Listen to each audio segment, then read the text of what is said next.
You. For some students, Thursday's school shooting was a painful reminder of what they had survived before. The 2018 Marjory Stoneman Douglas High School massacre in Parkland. Wink News reporter Jolena Esperto has more on the traumatic flashback. Excuse me, we don't have Jolena, so let's go ahead and move on here. If we can actually have a Wink News security analyst and retired FBI agent Richard Cloco, he's joining us here in studio. So, Rich, we want to talk a little bit more about the shooting, beginning with the ramifications for the accused shooter's stepmother. That's still to be determined. I'm sure she's going through a very, very difficult time right now. As a family member, she's law enforcement. She knows that her stepson has lawyered up, as they say, which is fine. So she's got that difficult decision now of providing assistance in the investigation or taking care of her stepson. But as far as the ramifications, certainly going to be difficult for her to return to her regular job. But you could tell that the sheriff yesterday clearly liked her and liked her work. She's been there 18 years. He wants to make sure that she's able to stay on in whatever role that might be. It might be difficult being in a school for her, but still early to tell. All right. Yeah, this thing, it ended pretty quickly. I mean, we had the alert had gone out about the shooting, and then police clearly got there very quickly. How were they able to neutralize this situation so quickly? Well, I think there's a couple things. I did a little homework and found out that FSU clearly does the training that they need to do for active shooter drills, as all campus police are doing these days, at every level. One of the other things is we know that that center there, that student center, was the most crowded place on campus at any given time. So very common for members of the campus police to be patrolling there, to be on scene, on site. So within that telephone call, they were able to, less than 2 minutes later, encounter the shooter and neutralize him, and fortunately ended it right there. Obviously, we saw what investigators were doing at the press conference yesterday, beginning their investigation. Absolutely. As far as what happens next, what are they going to be doing today and moving forward, investigators here? Well, everybody wants to know why he did it. I mean, we can understand that.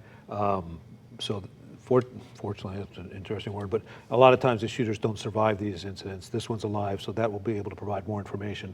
What they're going to do is start an investigation like they would anything. There's plenty of witnesses to interview. We just saw a sound where a young lady had grown up with him. They're going to want to go back in his life, learn all about that. The other thing they're going to do, they're going to dive into his computers, cell phones, any other social media he has, what's called a digital footprint. They want to know everything about him. We found that a lot of these shooters go back and research other school shooters. They write manifestos. They make posts that are troublesome. And there could have been somebody who may have seen something and didn't say something. They want to find that, not to punish anybody, but to be able to use that as a training environment. We've heard our local sheriffs here talk about it. We've seen school threats here in Southwest Florida that have been mitigated because people took the time to say something. So it's very important that, and difficult, because sometimes you just can't fathom the person you know doing that, but that when they put this all together, that'll be part of it. All right. And one more thing, it's not very common to have these on college campuses. We have them, it seems like in the schools a lot, but once you get to the college level, I don't want to say it's rare, but it doesn't happen as often as maybe people might think that it would. Sure, the numbers are a little bit debatable, but there's just between 13 and 15 of these over the last 60 years at the college level. We've become way too accustomed to this happening in the public school level.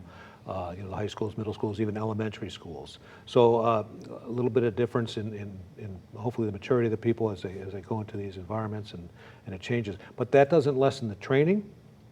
If you look at the FSU PD webpage, it talks about a 1-hour class that students can take.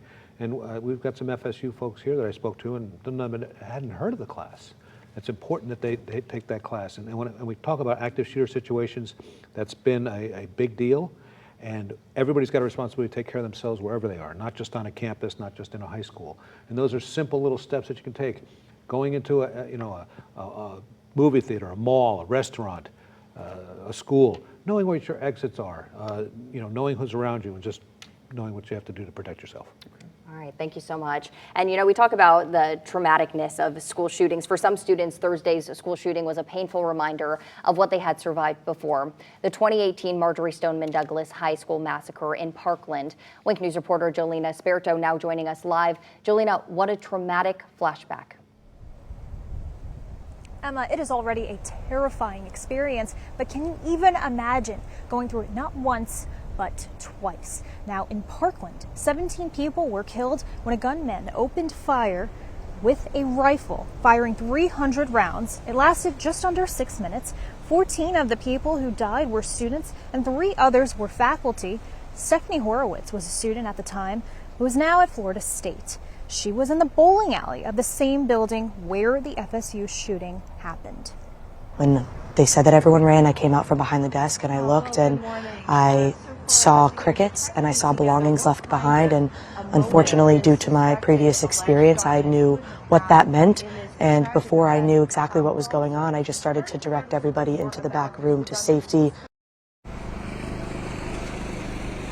And Tyrell Rice and his family are from here in Naples, and he was in the same place Stephanie was. He was on the ground level of the student union practicing for the bowling team. He is an FSU student as well. I did catch up with him later that night and his brother, who also lives in Tallahassee. Take a listen to what he told me. Almost just a little bit of anger, because it's like you see it happen so much. And really the first thought that went through my mind was just like, dang, like I kind of hate this country right now. So one thing every single FSU student or parent I have spoke with has told me was that they hope they never have to be in the middle of another active shooting again. And if you noticed, Tyrell's brother Clay was with him. Clay was also caught in an active shooting. He was in Kansas City in February of 2024 during the parade when that shooting broke out. So right now, they're really just hoping and praying for change. I'm reporting live in Collier County. Jolena Esperto, Wink News.